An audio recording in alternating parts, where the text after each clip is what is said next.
A warrior prepares for enemies they can see. A blade can cut a throat. An arrow can pierce armor. But how do you fight a shadow that breathes inside your lungs?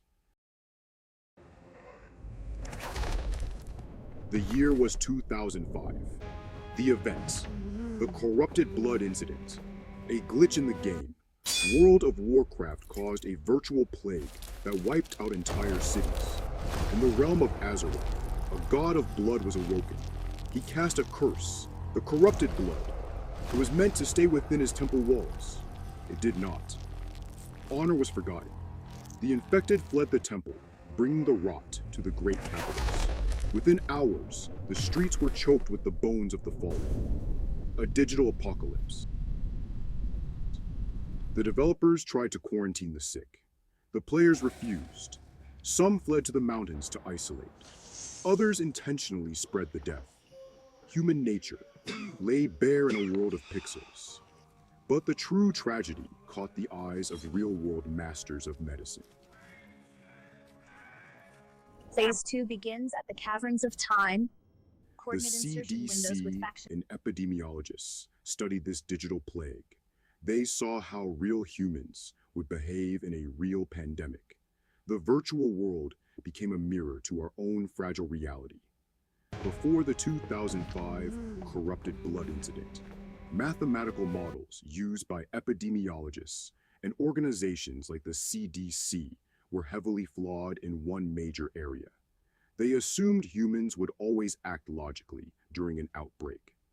When epidemiologists Eric Lofgren and Dr. Nina Pfefferman published their landmark study in the Lancet Infectious Diseases.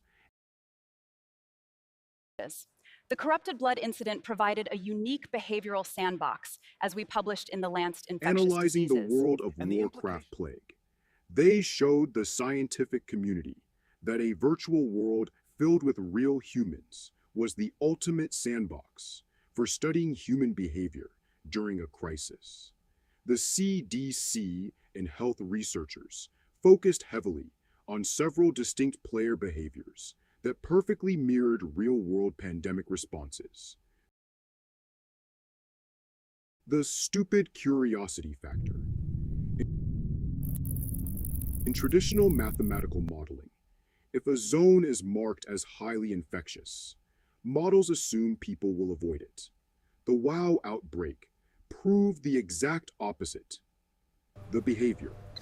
When news broke that capital cities like Ironforge and Orgrimmar were death zones, thousands of players who were safely logged out or located in far-off zones intentionally traveled to the infected areas. The reality. They just wanted to see what the chaos looked like. This helped epidemiologists understand how curiosity and a lack of belief in the severity of a threat drive people directly into infection vectors.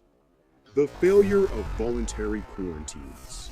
Blizzard developers and high-level players attempted to create designated quarantine zones in rural areas of the map to let the 10-second debuff tick away safely. It failed completely. The behavior. Players routinely ignored the boundaries. Some broke quarantine out of panic to save their gear, while others simply didn't take the rules seriously because it disrupted their daily gameplay loops. The reality. This provided concrete data on why voluntary public health mandates fail when they conflict with an individual's convenience or economic survival. The well-intentioned super spreaders. One of the most fascinating discoveries for the CDC was how altruism can backfire dramatically without proper medical coordination. The behavior. High-level characters with healing spells rush directly into the virus epicenters to cast heals and resurrect dead lower-level players. The reality. Because the corrupted blood virus was a rapid damage over time spell, these healers kept low-level players alive just long enough to walk a few more steps and infect 10 more people. Furthermore, the healers themselves became asymptomatic carriers, keeping the virus alive in areas where it naturally should have died out. Malicious actors and griefers.